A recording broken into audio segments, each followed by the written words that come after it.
So ఒక day నా day schedule ఎలా ఉంటుందో చెప్తాను. మార్నింగ్ 7కి లేస్తాను. 7 to 8 మా బాబుకి డెడికేట్ చేస్తాను. వాడిని రెడీ చేసి స్కూల్ పంపించి బాక్స్ పెట్టి అయిపోతుంది. 8 to 9 మా పాపను రెడీ చేస్తాను. 9:30కి తనను డ్రాప్ చేస్తాను స్కూల్లో. తెలుసు కదా ఇక పొద్దున్న లే రెడీ అవ్వు బాక్స్ పెట్టాలి. ఇది తింటదా ఇది తినదా వేరేది పెట్టాలి, ఫ్రూట్స్ పెట్టాలి. మళ్ళీ మదర్కి ఒక గిల్టీ కొట్టేస్తూ ఉంటుంది. మదర్ గిల్టీ అంటారు. నేను బాగానే చూసుకుంటున్నాను ఆ పిల్లల్ని. మేబీ నేను నా ప్రొఫెషన్లో పడిపోయి అంతగా అటెన్షన్ ఇస్తలేనా, మేబీ ఇంకా బాగా చూసుకుంటే బాగుండా, ఇంకొంచెం టైం స్పెండ్ చేస్తే బాగుండా. ఆ మదర్ గిల్టీ ప్రతి ఒక్క వర్కింగ్ ఉమెన్కి కొట్టేస్తూ ఉంటుంది. కానీ మనం చాలా బాగా చూసుకుంటున్నాం. పెద్దయ్యాక వాళ్ళకి అసలు తెలియని కూడా తెలియదు ఎట్లా పెంచడము.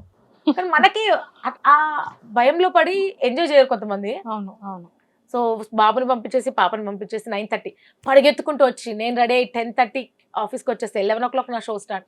11 to 2 show, 2 o'clock lunch, 3 o'clockకి 3 to 5 వరకు నేను రేడియోలో ఇంకా స్పెషల్ షోస్ చేస్తూ ఉంటా. శకుంతల అని ఒక వాయిస్ ఇస్తూ ఉంటా తెలంగాణ స్లాంగ్లో అనమాట.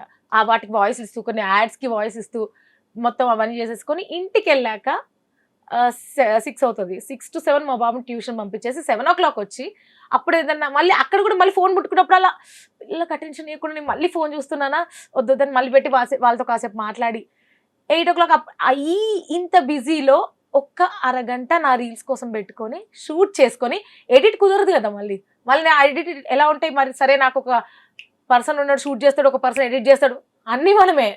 సో ఆ షూట్ చేసిన కంటెంట్ని పిల్లల్ని పడుకోబెట్టి మా హస్బెండ్తో నైట్ ఫోన్ మాట్లాడి గుడ్ నైట్ చెప్పి అప్పుడు ఎడిటింగ్ చేసుకొని అప్లోడ్ చేస్తాను అనమాట.